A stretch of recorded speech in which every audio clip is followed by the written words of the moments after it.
our history, our relationship, our brotherhood goes back 1400 years. And today we are here to celebrate our brotherhood. We've decided that our brotherhood, so far we've articulated our brotherhood in the way of security of the two holy mosques, which I believe is our first and foremost duty, as much a duty as the citizens of Saudi Arabia. But we'd like to move forward, and we'd like to re-articulate our relationship. We'll try to tell a new story of growth and prosperity. And our partnership along that journey of growth, our journey of prosperity, His Royal Highness, the Crown Prince, and His Majesty the King, they have come up with probably the boldest vision human history has ever seen. And if you look at Saudi Arabia right now, it is going through probably the most magnificent transition that human history has ever seen. Never before have you seen this kind of transformation at this kind of pace anywhere in the world. And I think when we look at the Saudi vision of a thriving economy and a vibrant society and an ambitious nation, it jives very well with the vision that our Prime Minister, Mia Shahbaz Sharif, has articulated.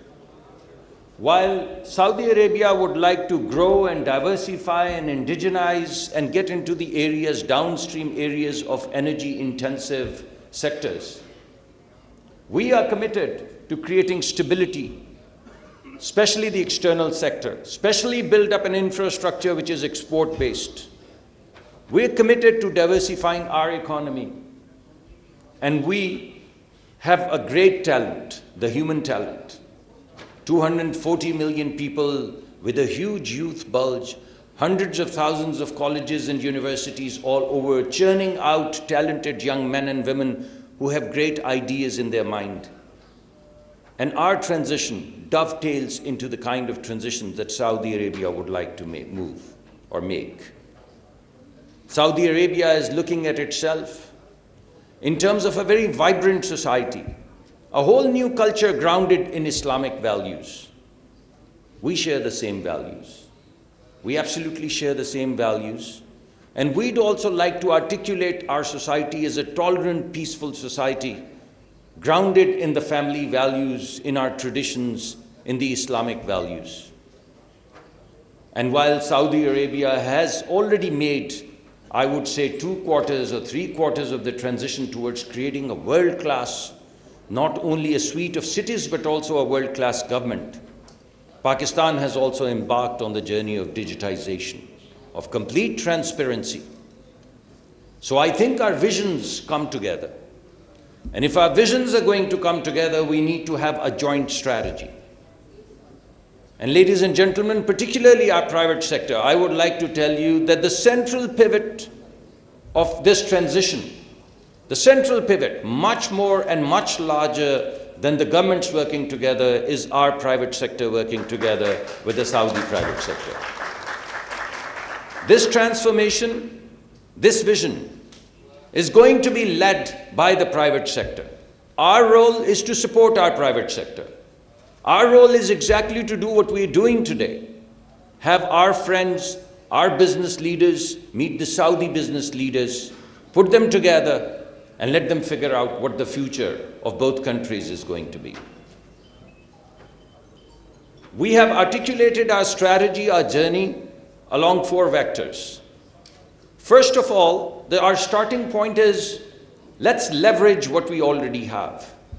And what is it that Pakistan has? What is it that Pakistan can bring to the table? Pakistan has some of the largest mineral resources across the world. Some of the largest mineral resources. There's a revolution brewing across the world, the revolution of electrification. And there's no electrification, my friends, without copper. And Pakistan has the 4th largest copper mine and just 1 mine But if you look at the entire belt, if you look at the kind of assets that we have, and if you look at the smelting capability that Saudi Arabia has, and if you look at the desire of Saudi Arabia to move into the downstream value-added clusters related to copper and create that electric revolution, or participate or lead that electrification revolution, which is now becoming visible in the way of the electric car and so many other things that are happening in Saudi Arabia. I think the supply chain, the value chain, the integrity, the security of that value chain, we can build together, both Pakistani companies and Saudi companies. We want to move downstream as well. Some of the downstreaming we do in Pakistan, and some of the downstreaming we'd like our private sector to go and invest in Saudi Arabia, collaborate with the Saudi companies, and join hands and continue to move forward towards the diversification of economy and also towards value addition downstream sectors. What is it that Saudi Arabia, what do they have? They have the world's largest resources of crude. And what we are doing right now is locking that crude and moving that crude downstream as well. And we are not just moving it in the way of taking crude and converting it to petroleum products. We're taking the crude, bringing it into Pakistan, and then breaking it into petrochemicals. Because the market for petrochemicals is global, and we would like to plug into the global value chains. So we would take the assets that we have and move them forward into global value chains by downstreaming. We take the assets that Saudi Arabia has and we'll move them downstream and plug them into the global value chains. Both countries would prosper. Obviously, Saudi being the bigger brother, the richer brother, would have to lead this charge.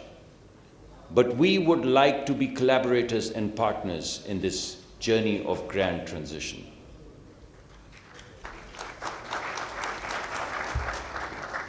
And the third thing that we have is the talent. I've already mentioned that. So there's electrification revolution, there's a chemicals revolution, there's also a technology revolution taking place.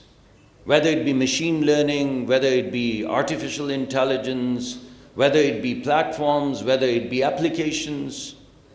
I know I have worked at KFUPM, I've been a professor at KSU. I know what Saudi talent is like. And having grown up in Pakistan, I know what Pakistani talent is like. And if you put these two talents together and move them forward into this new vision of a society, I think we can tap into the global value chains and articulate our talent into that value chain in a big way. So we have three kinds of assets.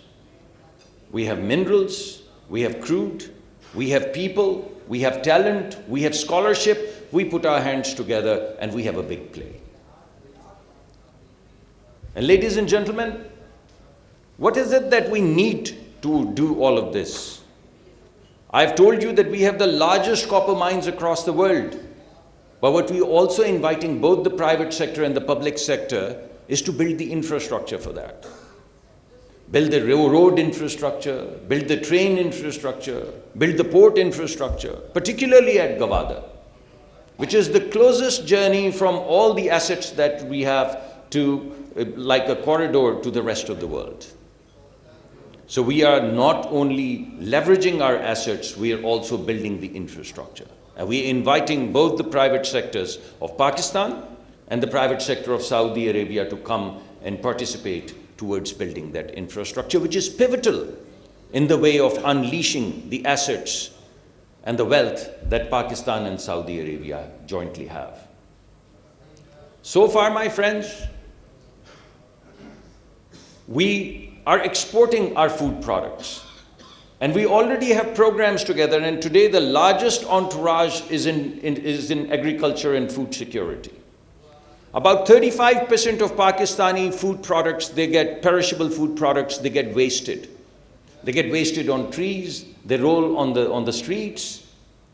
What we are now doing is, first of all, taking everything that we have and connecting it to the food security of the GCC. And not just the Saudi Arabia. Saudi Arabia has a grand plan of being the corridor, the food corridor, to the GCC and also to the rest of the world. And we would like to have a joint program, not just a project.